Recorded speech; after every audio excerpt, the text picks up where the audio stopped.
So welcome to this class, which is about the life and times of Moses Maimonides. On Maimonides' grave in Tiberias today, there is a phrase that says, "From Moses to Moses, there's no one like Moses," and that refers to him. Maimonides was one of the greatest minds of the Middle Ages, Jew, Christian, or Muslim, and certainly one of the most important people in all of Jewish history.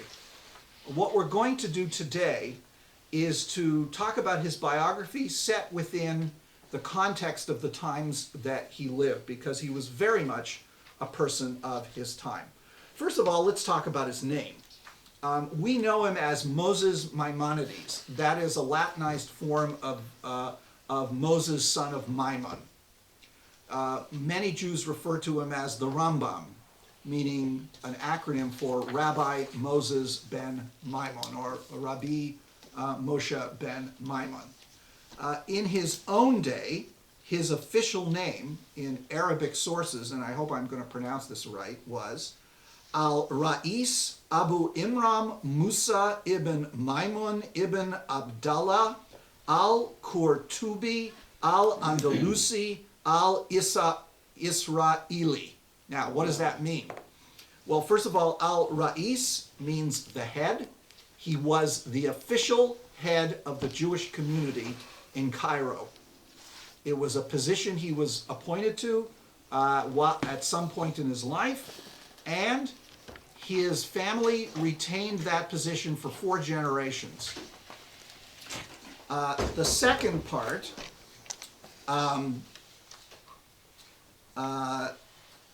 Abu Imram, which means son of Amram.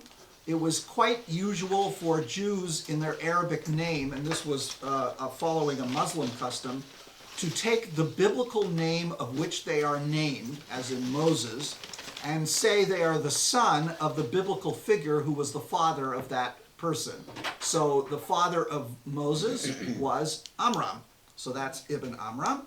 Then his real name, Musa, which is the Arabic for Moses, Ibn, which is Ben, Maimun, which is what his father's name was, and his father's name actually is probably an Arabic name, Ibn Abdallah.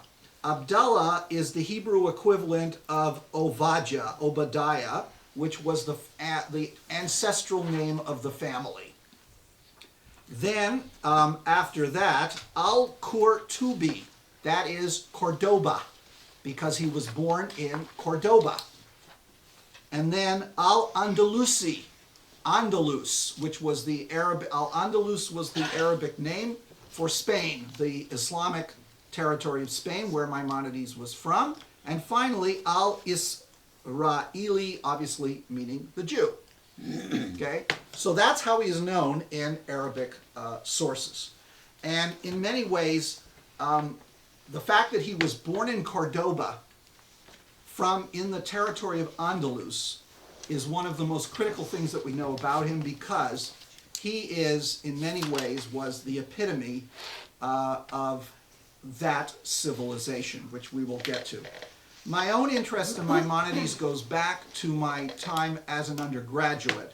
The source book we're using for the class, A Maimonides Reader by the late Isidore Tversky of Harvard. This is my copy from my undergraduate years. It's filled with my notes of that class. I had never studied Maimonides before. I knew nothing about him. I probably had heard of him.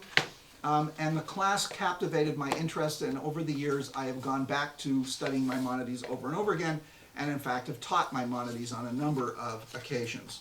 Why was I so interested in Maimonides? Because he was someone who took the best of Jewish civilization and melded it with the best of his contemporary civilization, including what we would call the science of his day.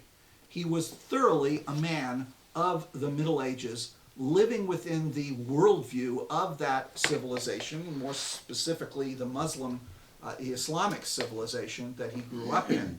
And he tried in his work to synthesize these two civilizations, and I would say quite successfully. And he did so because he felt it was necessary to save Judaism.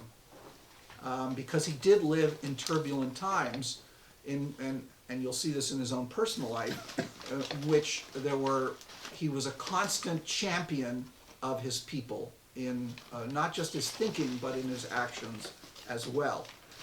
Over the years, he's been interpreted in many different ways.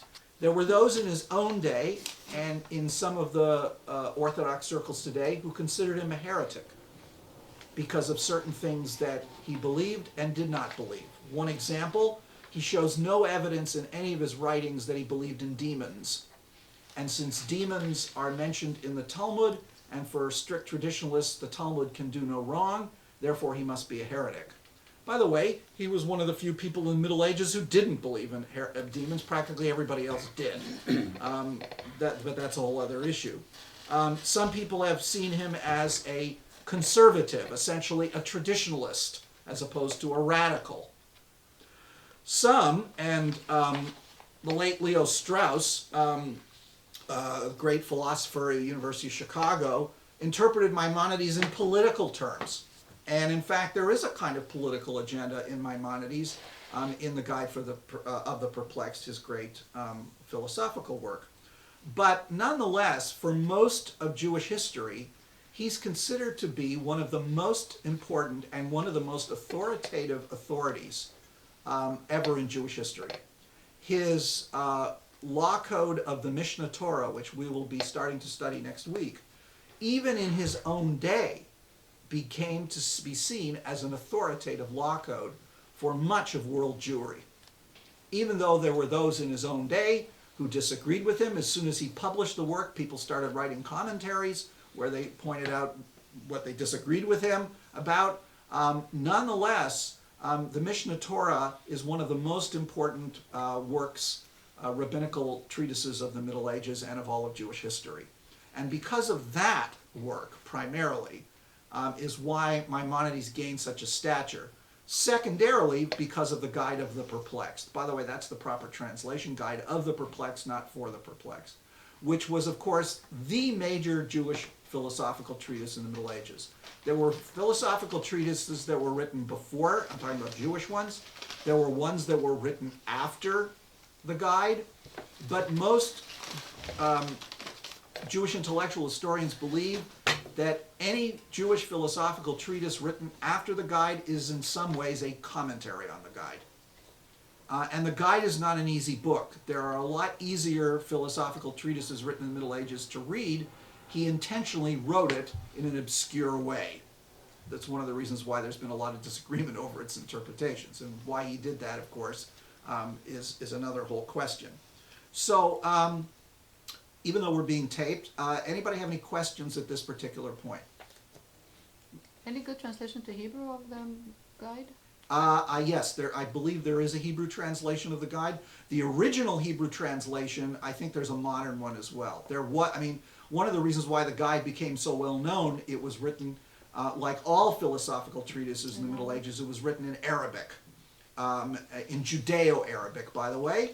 Just for you to know, Judeo-Arabic was a dialect of Middle Arabic, the way Yiddish was a dialect of Middle German, written in Hebrew characters, and that's what Jews wrote in the Middle Age, from Islamic civilization. It was their lingua franca, and so because Hebrew did not have the vocabulary, the philosophical vocabulary, Jewish philosophical writing was written, those written by Jews in Islamic countries, was written in Arabic.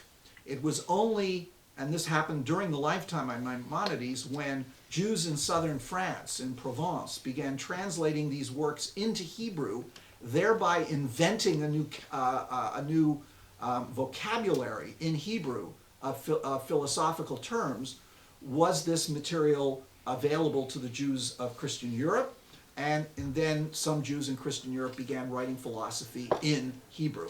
But it was only because of those translators. And one of the things we're going to look at is a letter he wrote to his translator in southern France. Yes, Robert? What is the source that says he deliberately made it obscure, rather than the fact it was obscure? Try reading it, you'll see. In other words, he first of all, he says so in his introduction. I see. He says that he's not going to make it easy for it, and that in some cases he's only going to give hints. And try reading it. It's not an easy book to read. One of the reasons why he did this is because he considered the study of philosophy to be an esoteric science. He says this in his introduction to the guide. There are two things that one must study. And don't forget, the guide was written to one of his students. It was not meant for general publication, unlike the Mishnah Torah. It was meant for a select group of scholars, an elite group, who would understand what he was talking about. He bases it on certain Talmudic ideas about what you're supposed to teach in public and what you're not supposed to teach in public. But he very specifically says that physics is what we would call science, and he said you have to study all of that before you can study philosophy, and he refers to philosophy as metaphysics. So in order to understand physics, you have to study all of the sciences of the day, and then you're ready to read the guide. And even then, he's not going to make it easy on you, and he doesn't. Maimonides became influential beyond the Jewish world. The guide was eventually translated into Latin, and it had a profound impact on Thomas Aquinas, who quotes Maimonides in his own writing. And in fact, Maimonides is one of the ways in which Greek philosophy came to Christian Europe. In other words, Greek philosophy was eventually translated into Arabic by Christians in the Middle East. The Muslims not only read it and added to it, it was then translated from the Arabic into a Latin, but Jews were often some of the conduits, the intermediaries between those. Sometimes things were translated into Hebrew and then into Latin. So his influence went beyond the Jewish world. So let me go now to what was the world that he grew up in. And here I'm referring you to the material that I've given you, which says the timeline. Paul and Ellie, I'm going to pass this down to you. The timeline and maps for the Jews of Islamic Spain. And I want you to look, first of all, at the first map on page 2.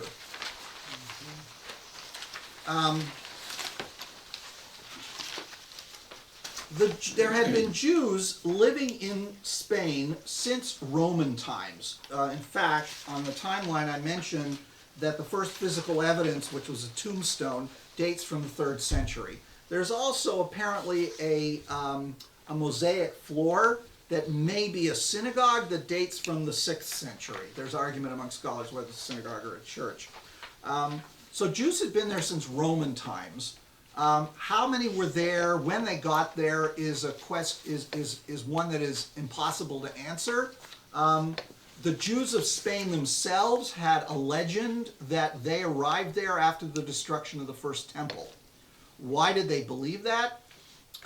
First of all, it meant that they were all descended from Judean nobility, so they could be proud of their descent. But secondly, the name in Hebrew for Spain, Sfarad, is found in the Bible in the book of Obadiah, where it refers to the captives of Sfarad.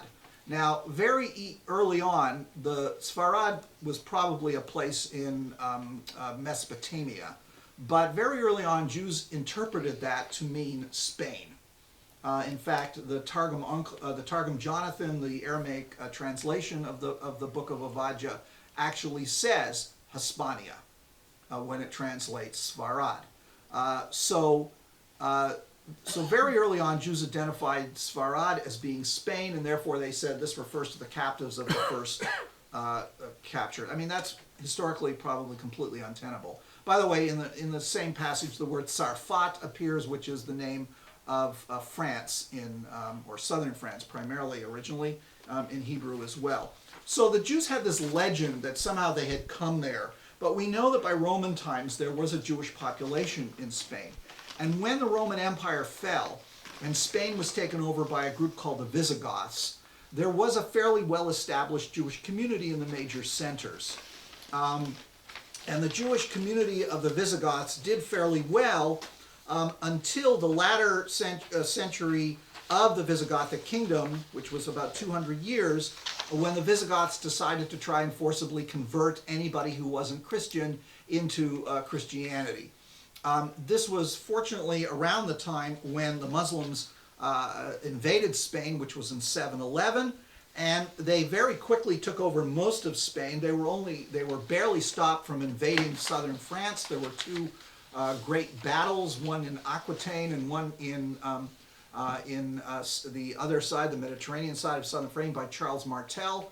And they stopped the Muslims from basically running over the Pyrenees and conquering France, what we call France, and then they were referred to as the Franks. So by the year 1000, you have this large kingdom, Muslim kingdom in Spain called the Caliphate of Cordoba. Now, what happened was that when the Muslim Empire was first created in the 7th and 8th centuries, it was a united empire. Originally had its capital in Mecca and Medina, then it was switched to Damascus and eventually to Baghdad. And it ruled from Spain all the way over to India. What happened in the subsequent centuries is this empire began to break up into smaller sub-kingdoms. And one of those kingdoms was in Spain. Originally, the rulers of Spain referred to themselves as an emir, which is kind of a local ruler. But by the 10th century, they had formally broken away from the head of the Muslim Empire in Baghdad, who was known as the Caliph, and referred to themselves as a caliphate. And so the Caliphate of Cordoba, it's called that because Cordoba was the capital. And you see it in the middle of the map where it says Cortuba, which is the Arabic name. Cordoba became one of the largest cities in Europe. It's estimated it was bigger than Paris. It had probably close to at least 100,000 people in it. It was on a river that led to you can see it's on a river that leads down to the Atlantic just outside the Straits of Gibraltar. So in fact, it had very good connections with the sea. In fact, you see down there that city Isbilia, that's Seville. So Seville was actually the port for Cordoba, because at some point the big ships could go as far inland as Seville, and then they had to transfer to smaller boats to go up to Cordoba. The point is, it was a major metropolitan center, and the interesting thing about the Caliphate of Cordoba was that by medieval standards, it was incredibly cosmopolitan. In other words, there were still, of course, large numbers of Hispanic Christians in Spain. There were also large numbers of Muslims, most of whom had come from North Africa. Therefore, they were very often of Berber ethnic descent, but also from all over the Muslim world. And there was a large number of Jews. In other words, by the Caliphate of Cordoba, the Jewish population of Spain had gone up quite a bit, although relatively speaking, it was by our standards quite small, but nonetheless, it was quite a sophisticated community. And they had in fact created their own centers of learning, and duplicating the split by the rulers of Cordoba with Baghdad, the Jews of Spain had split from the religious heads of the Jewish community in Baghdad. When the Muslim Empire was created, the great center of Jewish learning and authority were the Gaonim in Babylonia. There were two of these Gaonim, heads of the academies, at two great yeshivot in Babylonia. And they, in effect, were the closest we ever came to having a pope, or only we had two. And they exerted their authority over all the Jews of the Muslim Empire religiously by sending out representatives to collect money, but also to spread the Gaonim's opinion on all matters of Jewish law. For example, the very first prayer book by one of the Gaonim, Rav Amram Gaon, became the standard prayer book of Jews all across the world, and virtually all Jewish prayer books are based on Amram's prayer book. So they were trying to create conformity of practice across the entire Jewish world. And because the vast majority of Jews, 90% of the Jews, lived in the Muslim Islamic Empire at that time, that made it a lot easier for them to do it. When the Muslim Empire begins breaking down, so does their authority. And what happens is the Jews of Spain had developed to the point where they were producing their own Talmudic scholars. There was a very famous academy in a place called Lucena, which for generations produced great scholars. And the Spanish Jews even had their own legend of how they got to be religiously independent of the Goanim. There was a legend of these rabbis who were on the sea, and they got taken by pirates, and they were taken to different places, and one of them was taken to Spain, and therefore began setting up learning there. And this legend, in effect, was saying, see, we are part of the authoritative rabbinic tradition from the Talmudic period, and therefore we're not just a bunch of upstarts. There's been a lot written about the legend of the captives, but it is true that the rabbinic authority from Baghdad moved its way along North Africa and then into Spain. So you find great centers of Talmudic learning in North Africa preceding the ones in Spain and then the ones in Spain. There's no doubt about the fact that that's where the influence came from, as opposed to Ashkenazic Jewry that got its influence from the land of Israel to southern Italy to northern Italy and then into the Rhineland. It was an entirely different cultural drift. Was it existing at that time, the Ashkenaz? By the 10th century, yes. By the 10th So the century, the Russian- Ashkenazic Jews had in themselves created great centers of learning in the Rhineland. Where they came from, that's one of those questions that's difficult to answer. They just pop up and all of a sudden they're there. But we do know where the Ashkenazic Jews came from, and they came, again, it was because of political situations with the Holy Roman Empire. They originally came from the Byzantine areas of southern Italy. They moved into the Holy Roman Empire in northern Italy, and then over the Alps into the Rhine and into parts of France. And that's how they got started. But the Spanish Jews definitely kind of came through the whole Islamic community. So in 755, the Umayyads established the Emirate or Kingdom of Spain with the capital in Cordova, and the Caliphate was established in 929 by a fellow by the name of Abd al-Rahman III. And it was in this period he was particularly friendly to Jews, and in his own kingdom, one of the great Jews of that period, a guy by the name of Chistai ibn Shaprut, became one of his chief officials, and in fact set the pattern for the kind of Jewish official who worked with Islamic governments. Chistai ibn Shaprut was a rabbi. He was well learned in Jewish tradition, but he was also extremely well learned in Arabic, poetry, science, all the what we would call the arts and sciences, and he became one of the chief ministers under the Caliph of Cordoba. And in fact, he was used by him for diplomatic purposes to the kingdoms of Europe and even the Byzantine Empire. We have some letters of Chistai ibn Shaprut. One of the things he's famous for is his letters to the kingdom of the Khazars, this group of Jews, Jewish kingdom that lived in the area of the Caspian Sea. One second, Robert. The other thing that was important about what Chistai ibn Shaprut did was he became a patron of the arts in the Jewish community. He not only wrote great Hebrew poetry himself, but he also sponsored Hebrew poets. And it was in the Caliphate of Cordova that Jews began writing Hebrew poetry that was not strictly religious in character. And you have the great flowering of the great Hebrew poetry of the poets of Spain. And Chistai ibn Shaprut was one of the major people of that. And also you begin to see the study of philosophy as well, although it had started earlier, a little earlier than this with Sa'adja Gaon in the Middle East. You also began to see Jews studying philosophy.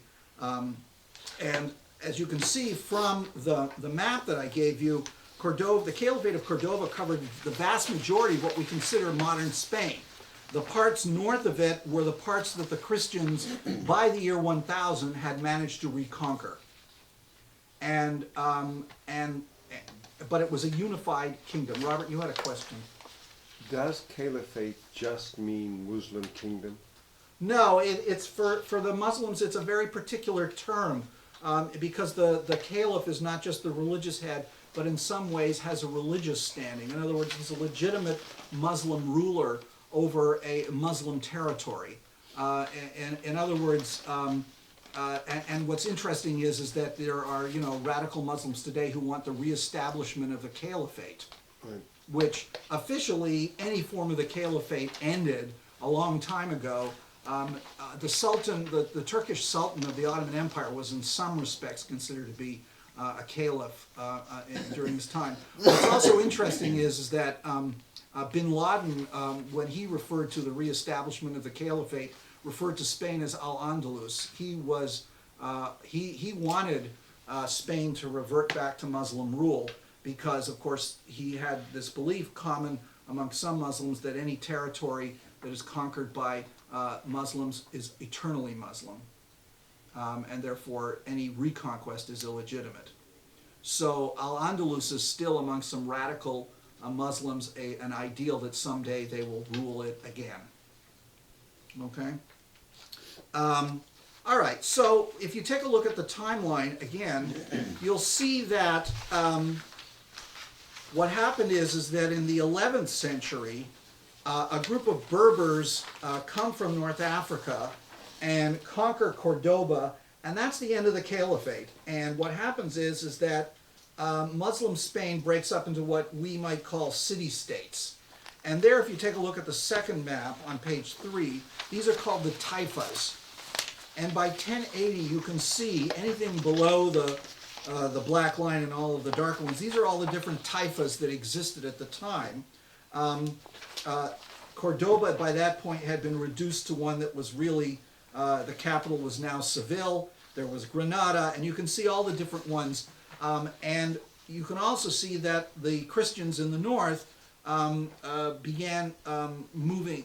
What's going to happen is that they're going to begin moving further south, and the reconquest becomes quite serious.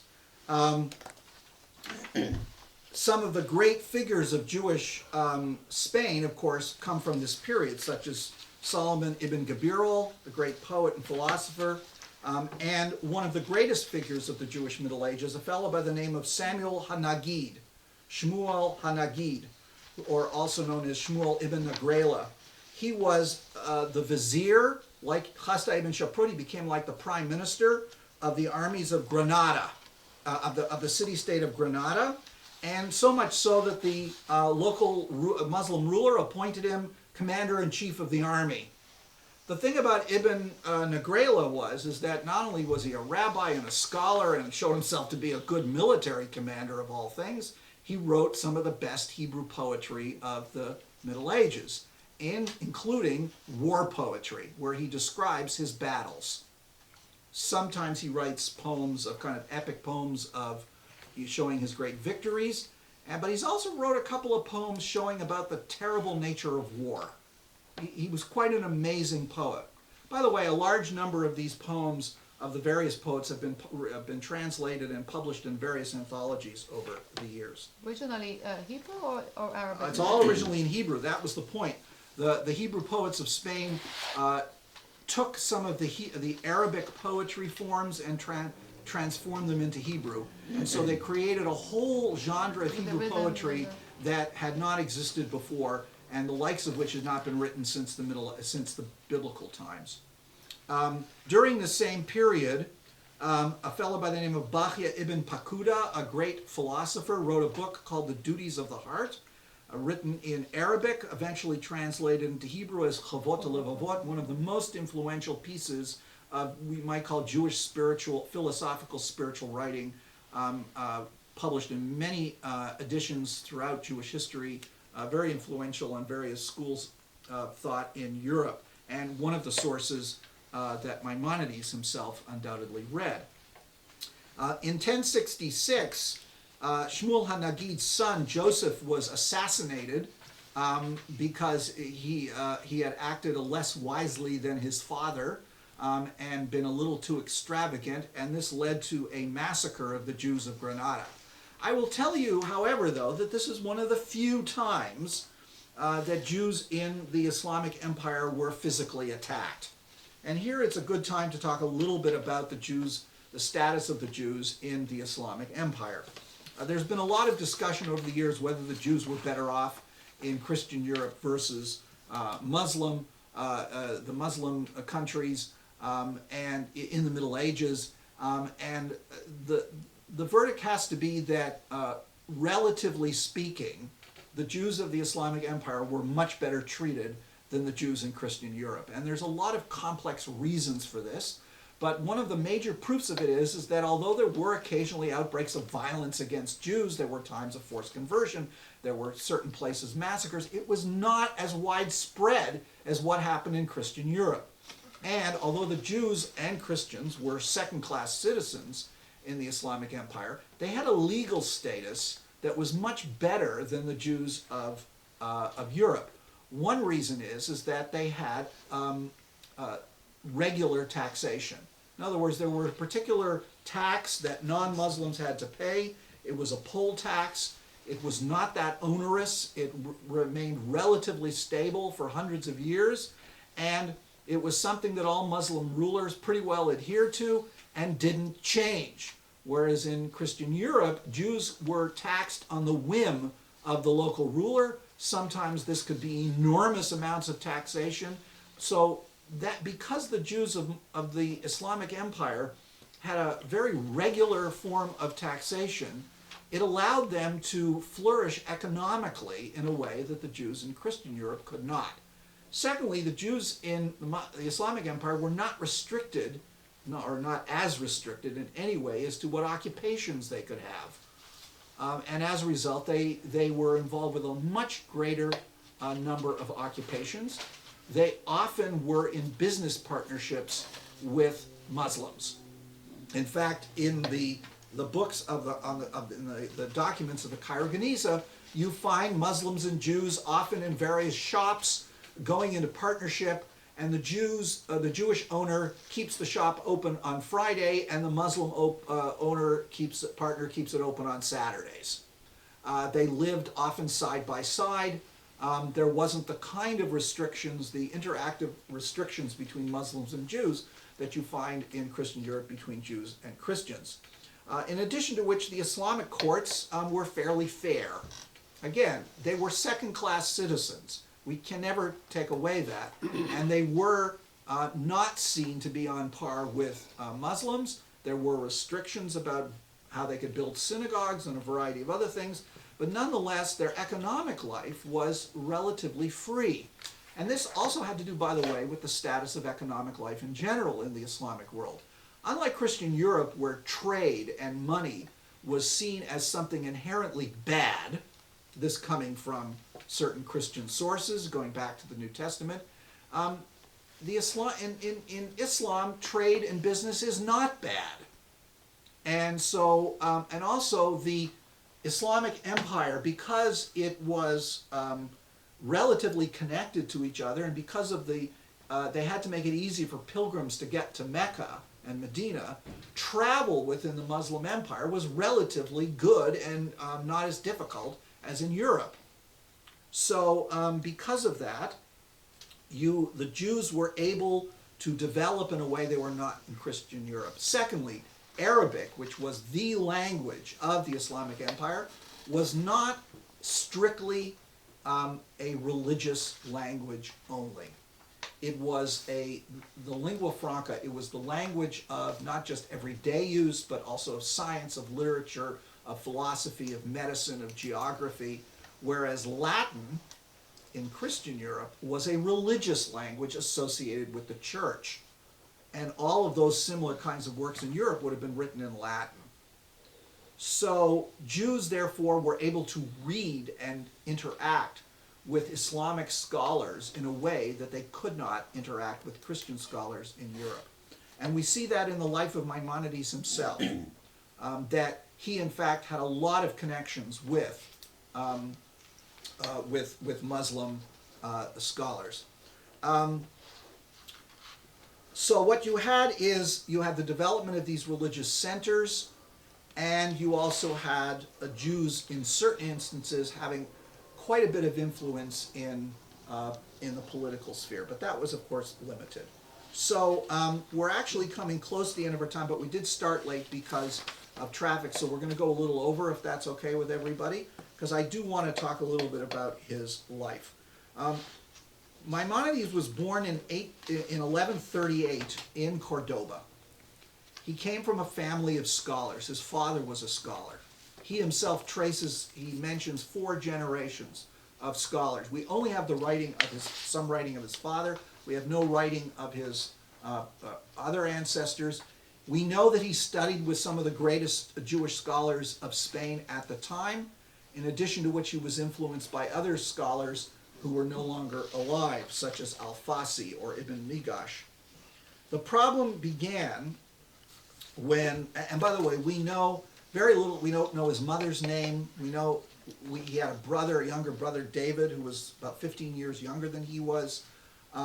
We know he had sisters. We don't know their names. This is not unusual, by the way, in the Middle Ages or even in Muslim circles not to know women's names. We know he was married once, possibly twice. We're not sure about that. So we know very little about those things. We do know, however, that in 1148, the Taifas were conquered by a group of fanatical Berbers called the Almohades. Now, previously, there had been a previous conquest in 1086 by the Almoravids, who were also fairly rigorous, but not as. And they were called in, by the way, by the Muslims in Spain to aid them against the Christians. Because in 1085, Toledo was conquered by the Christians, and the Taifas were in big retreat. So the Almohades went much further than the previous Berbers. They forbade the practice of Christianity and Judaism. They shut down synagogues and academies. They massacred Jews and Christians. Most of the